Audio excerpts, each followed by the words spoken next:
জীবনে তুমি যাই করো, মৃত্যু তোমার জীবনে আসবে। মানুষ সব কথা বলে দিতে পারে, কিন্তু কে কোন দিন মরবে এটা কিন্তু মানুষ বলতে পারে না। হসপিটালের বেডে হবে কি নার্সিং হোমে হবে এটা মানুষ জানে না, কিন্তু মানুষ জানে তাকে মরতে হবে। তদ্রূপ প্রতি মানুষের মৃত্যু হবে, কিন্তু জপ করো তপ করো, মরতে জানলে হয়।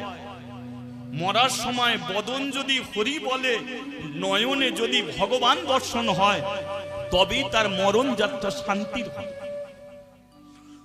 তদ্রূপ মানুষ হয়ে জন্মছ, মানুষের মতো মৃত্যুকে বরণ করো।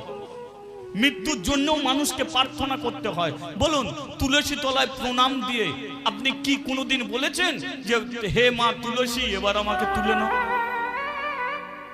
ভগবানের চরণ তলে প্রদীপ জ্বেলেছ, ধূপ জ্বেলেছ, কোনোদিন কি বলেছ হে ভগবান এবার আমাকে তুলে নাও? না, আমরা বেঁচে থাকতে চাই, মরতে চাই।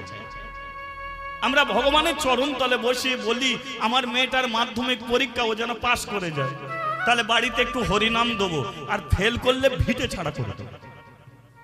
আমরা ভগবানের কাছে এই প্রার্থনা করি, কিন্তু আমি বলে দিচ্ছি মৃত্যুকে প্রার্থনা করুন। আপনার একতলা বাড়ি দোতলা হবে না, কিন্তু মৃত্যু আপনার হবেই। সেটা আজও হতে পারে, কালও হতে পারে, এই মুহূর্তেও হয়ে যেতে পারে। তাহলে প্রার্থনা করতে হবে মৃত্যুকে।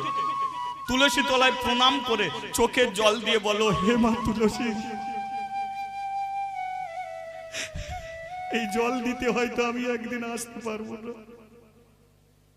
একদিন আমি বিছানাশায়ী হয়ে যাব, তোমার চরণে আমি জল দিতে আসতে পারবো না।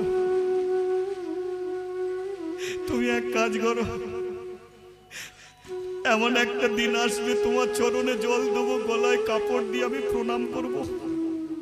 এই প্রণামটাই যেন আমার শেষ প্রণাম হয়, তোমার চরণে যেন যেতে পারি। ভগবানের চরণ তলে প্রদীপ জেলে ধূপ জেলে প্রার্থনা করো, হে ভগবান এই আশাটাই যেন আমার শেষ আশা হয়, আজ যেন তোমার কাছে আসতে না হয়।